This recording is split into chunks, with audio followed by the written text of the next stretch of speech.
베네수엘라에선 아이가 아프면 병원이 아니라 하늘을 봅니다. 하늘이 살리면 살고 아니면 그냥 가는 겁니다. 그렇게 포기했던 아이. 그런데 기적이 일어난 곳은 지구 반대편 대한민국이었습니다. 베네수엘라 수도 카라카스 외곽의 허름한 아파트에서 싱글맘으로 살아가는 일상은 결코 쉽지 않았습니다. 간호보조사로 일하며 받는 월급은 고작 $30 남짓. 이것으로 아들 토마스와 함께 살아가야 했죠. 전력난으로 매일 밤 어둠 속에서 촛불을 켜고 물가 폭등으로 기본적인 식료품조차 사기 어려웠어요. 가장 힘든 건 밤마다 들려오는 총성 소리였습니다. 처음엔 그 소리에 몸을 웅크렸지만 시간이 지나자 그마저도 일상이 되어버렸어요. 그래도 5살 토마스의 웃음소리가 있었기에 버틸 수 있었습니다. 아이는 제 삶의 유일한 빛이었어요. 하루 종일 병원에서 지친 몸을 이끌고 돌아와도 토마스가 달려와 안기면 모든 피로가 씻겨 내려가는 느낌이었죠. 아이의 웃음소리는 마치 작은 희망과도 같았습니다. 그러던 어느 날 토마스의 얼굴에 작고 붉은 반점이 생겼어요. 처음엔 단순히 벌레에 물린 줄 알았습니다. 베네수엘라의 더운 날씨에 모기나 다른 벌레에 물리는 일은 흔했으니까요. 그래서 크게 신경 쓰지 않았죠. 하지만 시간이 갈수록 반점은 늘어갔고 토마스는 평소보다 쉽게 피로해하며 숨을 헐떡이기 시작했어요. 어느 밤 아이가 제 품에서 조용히 숨을 몰아쉬는 모습을 지켜보며 가슴이 무너져 내렸습니다. 하늘이 무너진다는 말이 이런 느낌일까요?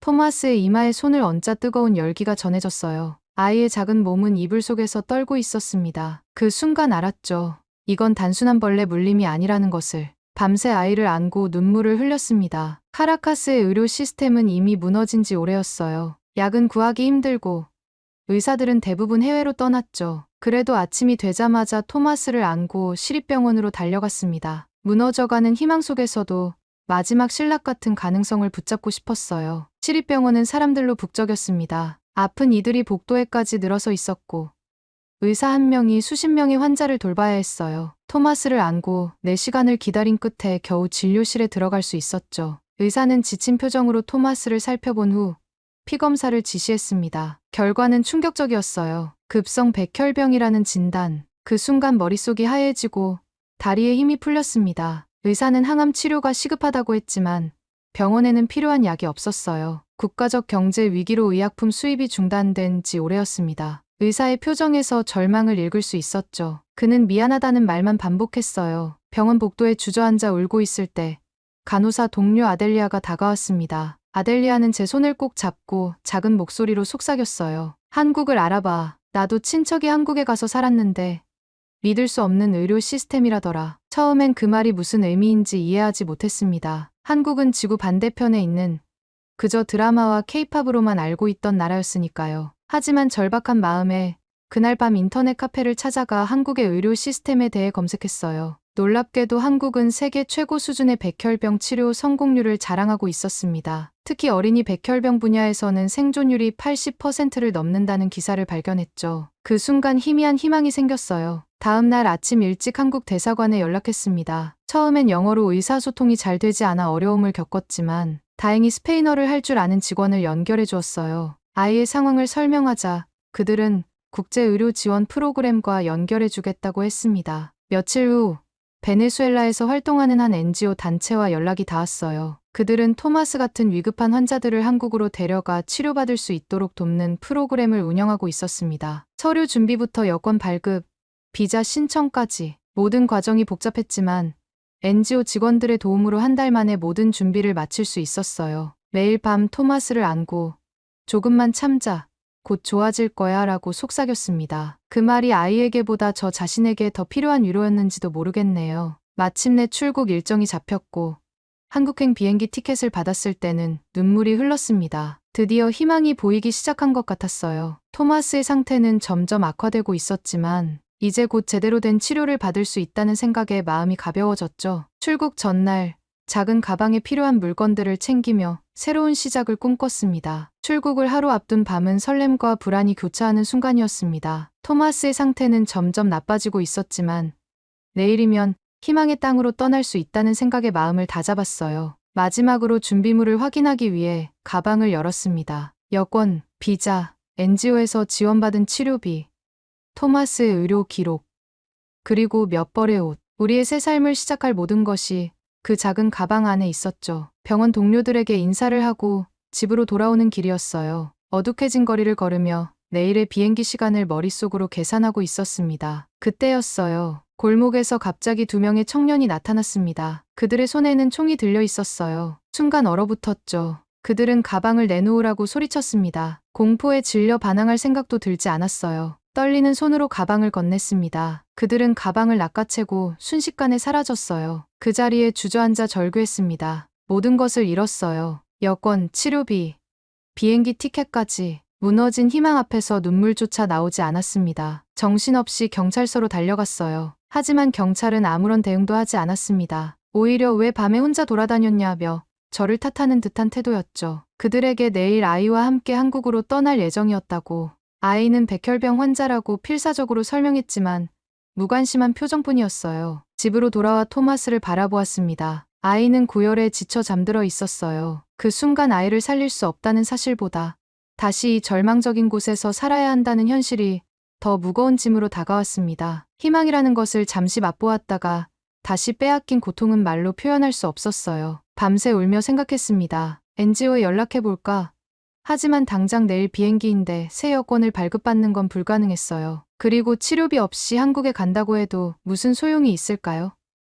절망 속에서 밤을 지새웠습니다. 아침이 밝아오자 더 이상 희망은 없다고 생각했어요. 토마스에게 어떻게 설명해야 할지, 아이의 병을 어떻게 치료할 수 있을지 막막했습니다. 창문 너머로 보이는 카라카스의 회색빛 아침은 제 마음처럼 우울했어요. 그때 문을 두드리는 소리가 들렸습니다. 제 동료 아델리아였어요. 그녀의 표정은 어제와 달리 밝았습니다. 중요한 소식이 있어.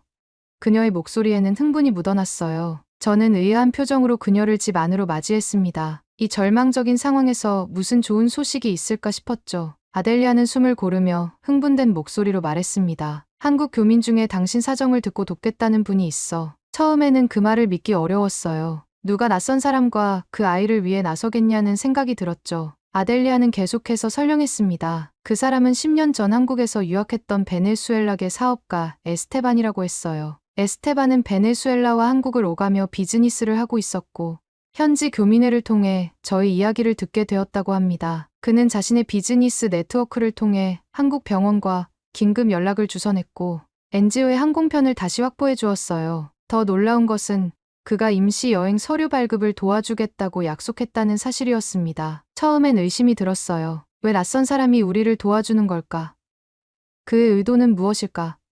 하지만 아델리아가 그의 진심을 보증했고 몇 시간 후 에스테반이 직접 찾아왔습니다. 그는 생각보다 젊고 친절해 보였어요. 토마스를 보더니 자신도 어린 시절 심각한 병으로 고생했었다며 그때 도움을 받았던 기억 때문에 이런 상황을 그냥 지나칠 수 없었다고 말했습니다. 에스테반은 빠르게 움직였어요. 그의 도움으로 응급 여행 서류를 발급받았고 한국 입국에 필요한 모든 준비를 이틀 만에 마쳤습니다. 그는 또한 자신의 신용카드로 치료비, 보증금을 미리 송금해 주었어요. 한국에 도착하면 반드시 도움받을 수 있을 거예요. 제가 믿는 병원이니 걱정하지 마세요. 라고 그는 확신을 주었습니다. 새롭게 잡힌 비행기는 사흘 후였어요. 그 사흘 동안 토마스의 상태는 더욱 악화되었지만 에스테반은 한국 의사들과 화상 통화를 주선해 임시 처방을 받아오기도 했습니다. 잠시나마 아이의 고통을 덜어줄 수 있었죠. 출발 당일 공항으로 향하는 길은 긴장의 연속이었어요. 혹시 또 강도를 만나면 어쩌나, 출국 심사에서 문제가 생기면 어쩌나 하는 불안감이 가득했습니다. 하지만 에스테반이 공항까지 동행해 주었고 그의 도움으로 모든 절차가 순조롭게 진행되었어요. 비행기에 오르기 전 에스테반은 작은 메모를 건넸습니다. 그곳에는 한국 도착 후 연락할 사람들의 정보와 병원 주소가 적혀 있었어요. 토마스가 완치되는 그날까지 포기하지 마세요. 라는 그의 마지막 말은 제게 큰 용기를 주었습니다. 비행기 창문 너머로 카라카스의 모습이 작아지는 것을 보며 복잡한 감정이 밀려왔어요. 고향을 떠나는 서글픔과 새로운 희망을 향한 설렘이 뒤섞였습니다. 토마스의 작은 손을 잡으며 생각했어요. 이제 정말 새로운 시작이 될까? 한국 인천공항에 도착한 순간 마치 다른 세계에 온 듯한 느낌이었습니다. 깨끗하고 정돈된 공항 시설과 친절한 직원들의 모습은 베네수엘라와는 너무나 달랐어요. 토마스를 안고 입국 심사대로 향했습니다. 영어가 서툴러 불안했지만 담당 직원이 스페인어 통역 서비스를 연결해 주었죠. 에스테반이 미리 준비해 둔 서류 덕분에 입국 절차는 생각보다 수월했어요. 심사를 마치자 출구에서 한 여성이 제 이름이 적힌 팻말을 들고 기다리고 있었습니다. NGO에서 보낸 코디네이터였어요. 그녀는 영어와 스페인어를 섞어가며 저희를 반갑게 맞아주었습니다. 마르타 씨와 토마스 군이죠. 병원으로 바로 모시겠습니다. 그 순간 안도감이 몰려왔어요. 정말로 도움을 받게 될 것이라는 실감이 났죠. 구급차가 공항 바로 앞에 대기하고 있었습니다. 베네수엘라에서는 상상도 할 수 없는 일이었어요. 구급차 안에서 토마스의 상태를 체크하는 의료진의 모습은 전문적이고 신속했습니다. 창밖으로 보이는 서울의 모습은 놀라웠어요. 깨끗한 거리, 고층 빌딩, 질서 있게 움직이는 차량들, 마치 미래 도시에 온 듯했습니다. 병원에 도착하자 의료진이 이미 대기하고 있었어요. 토마스는 즉시 응급실로 이송되었고 저는 통역사의 도움을 받아 필요한 서류를 작성했습니다. 병원의 시설은 상상 이상이었어요. 모든 것이 깨끗했고 첨단 장비들이 즐비했으며 의료진은 하나같이 전문적이었습니다. 이건 병원이 아니라 미래였어요. 토마스는 즉시 혈액검사와 골수검사를 받았습니다. 결과는 빠르게 나왔고 의사는 자세한 설명을 해주었어요. 급성 림프모구성 백혈병 진단을 확정했지만 다행히 전이는 없었습니다. 의사는 치료 계획을 설명하며 희망적인 전망을 내놓았어요. 한국의 백혈병 치료 기술은 세계 1위입니다. 세포 분석과 유전자, 기반 치료로 최적의 항암제를 조합할 겁니다. 토마스는 무균실로 옮겨졌어요. 병실은 믿을 수 없을 만큼 깨끗했고 로봇이 약물을 전달하는 시스템까지 갖추고 있었습니다. 창문 너머로 서울의 야경이 펼쳐져 있었어요. 불빛이 반짝이는 도시를 보며 생각했습니다. 이곳은 희망의 도시구나. 첫날 밤, 토마스가 잠든 후 병실 한쪽 소파에 쪼그려 앉아 혼자 울었어요. 그건 슬픔의 눈물이 아니라 안도와 감사의 눈물이었습니다. 이곳에 오기까지 많은 어려움이 있었지만 이제 토마스가 제대로 된 치료를 받을 수 있다는 사실에 마음이 벅찼어요. 다음 날부터 본격적인 치료가 시작되었습니다. 의사들은 토마스의 상태를 매시간 체크했고 간호사들은 아이가 편안하게 지낼 수 있도록 세심하게 배려해 주었어요. 저는 병원 근처 환자 가족 숙소에 머물며 매일 토마스 곁을 지켰습니다. 낯선 땅에서의 생활은 쉽지 않았지만 아이의 건강이 조금씩 나아지는 모습에 힘을 얻었어요. 토마스의 치료는 생각보다 빠르게 진행되었습니다. 첨단 의료 장비와 전문적인 의료진의 헌신 덕분이었죠. 첫 번째 항암 치료 후 일주일 만에 토마스의 혈액 수치에 변화가 나타났어요. 의사는 놀라움을 감추지 못했습니다. 항암 반응이 예상보다 훨씬 좋습니다. 토마스의 몸이 치료에 잘 반응하고 있어요. 2달간의 집중 치료 끝에 토마스의 상태는 눈에 띄게 호전되었습니다. 얼굴에 있던 붉은 반점은 사라졌고 전에는 늘 피곤해 보이던 아이의 눈빛에 생기가 돌아왔어요. 항암 반응이 95% 이상이라는 결과에 병원장까지 나와 희귀 케이스 회복률로 보고할 정도였습니다. 의사는 토마스의 상태를 설명하며 미소 지었어요. 이런 빠른 회복은 드문 경우입니다. 물론 아직 완치라고 말하기는 이르지만 매우 긍정적인 신호예요. 그 말을 들으며 눈물이 흘렀습니다. 베네수엘라에서는 불가능했을 기적이 여기서는 일어나고 있었어요. 한국 의료진의 전문성과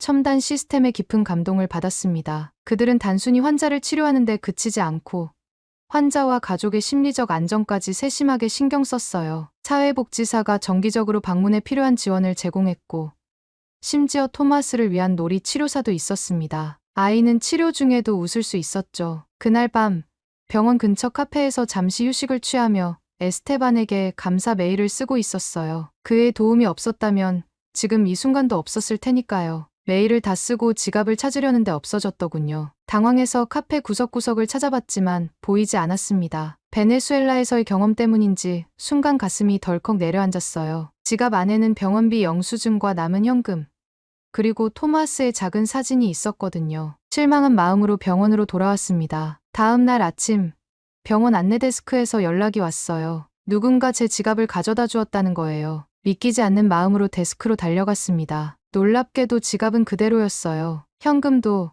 영수증도, 심지어 토마스의 작은 사진까지 하나도 빠짐없이 들어있었습니다. 데스크 직원은 웃으며 말했어요. 어제 저녁 카페 직원이 가져왔어요. 지갑 안에 있던 병원 카드를 보고 여기로 가져온 거예요. 그 순간 한국의 치안을 실감했습니다. 이 나라는 생명을 살릴 뿐만 아니라 양심도 지켜주는 곳이었어요. 토마스의 담당 의사는 2달 더 치료를 받고 경과를 지켜볼 필요가 있다고 했습니다. 그 말은 한국에서 더 머물러야 한다는 뜻이었죠. 체류 기간 연장에 대한 걱정이 있었지만 NGO 담당자가 모든 절차를 도와주었어요. 그들의 지원 덕분에 저와 토마스는 한국에서 안정적으로 치료를 이어갈 수 있었습니다. 토마스의 치료가 순조롭게 이어지는 동안 저는 서울에서의 생활에 조금씩 적응해 나갔습니다. 에스테반의 추천으로 서울에서 베네수엘라 이민자들이 운영하는 커뮤니티를 알게 되었어요. 그들은 낯선 땅에서 고립감을 느끼던 저에게 큰 위로가 되었습니다. 커뮤니티 모임에서 만난 마리아는 10년 전 한국인 남편을 만나 이주한 베네수엘라 여성이었어요. 그녀는 저와 토마스를 자신의 집에 초대해 한국 음식을 대접했습니다. 김치와 불고기의 맛은 낯설었지만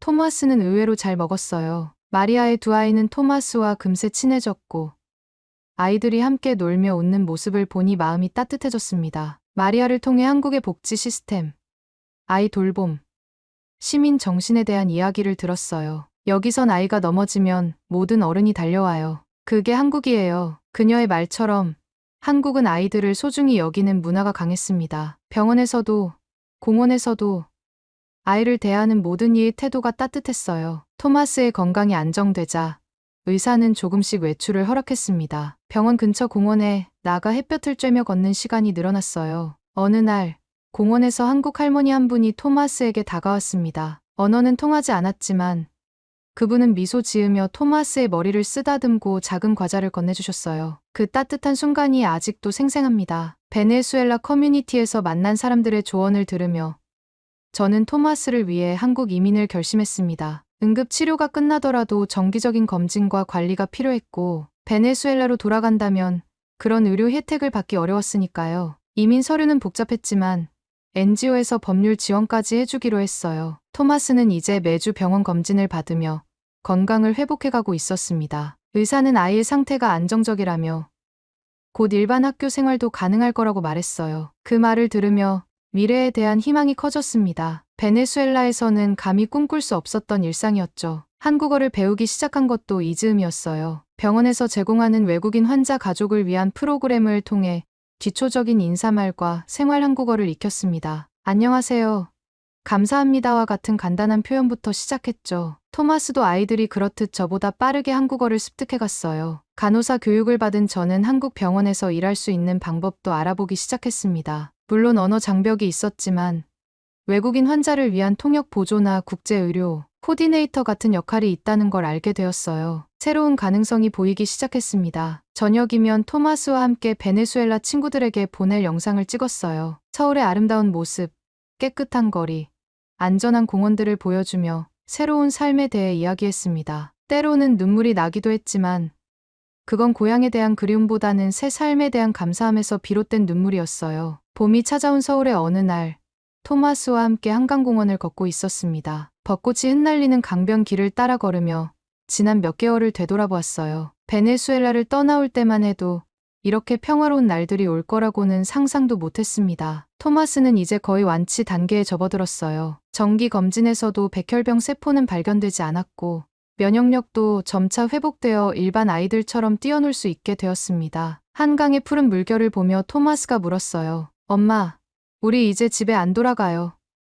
그 질문에 잠시 생각에 잠겼습니다. 집이라는 단어의 의미가 달라졌다는 걸 느꼈어요. 베네수엘라는 제가 태어나고 자란 고향이지만 이제 한국은 토마스에게 생명을 준 곳이었습니다. 아이의 손을 꼭 잡고 대답했어요. 여기가 우리의 새로운 집이 될 거야. 이민 신청이 승인되고 주거 지원 프로그램을 통해 작은 아파트를 얻게 되었습니다. 병원에서는 토마스의 후속 치료를 무상으로 지원해 주기로 했고 저는 국제환자지원센터에서 스페인어 통역 보조로 일하기 시작했어요. 처음엔 불안했지만 제 경험이 다른 외국인 환자들에게 도움이 된다는 사실에 보람을 느꼈습니다. 베네수엘라 친구들을 위한 유튜브 채널도 시작했어요. 한국에서의 새 삶이라는 주제로 이곳의 의료 시스템, 안전한 거리, 교육 기회 등을 소개했습니다. 많은 시청자들이 희망의 메시지라며 응원해 주었고 일부는 실제로 한국 방문이나 치료를 문의해 오기도 했어요. 제가 받은 도움을 다시 베풀 수 있어 기뻤습니다. 토마스는 국제학교에 입학했어요. 처음엔 언어 때문에 어려움도 있었지만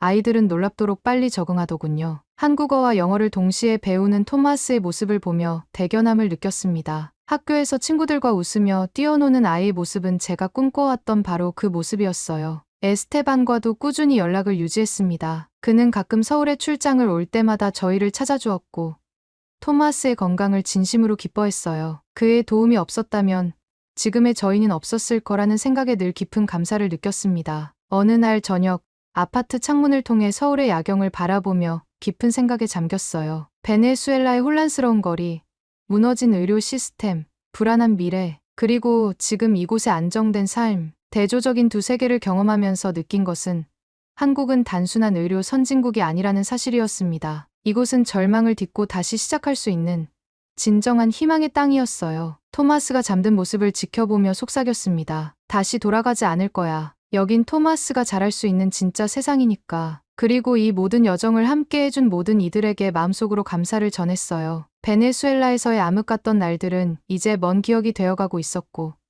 한국에서의 새로운 삶은 매일 아침 밝은 햇살과 함께 시작되고 있었습니다. 끝까지 시청해 주셔서 감사해요. 구독과 좋아요를 눌러주시면 더 좋은 사연을 빨리 들으실 수 있어요. 지금까지 감동 저금통이었습니다. 감사합니다.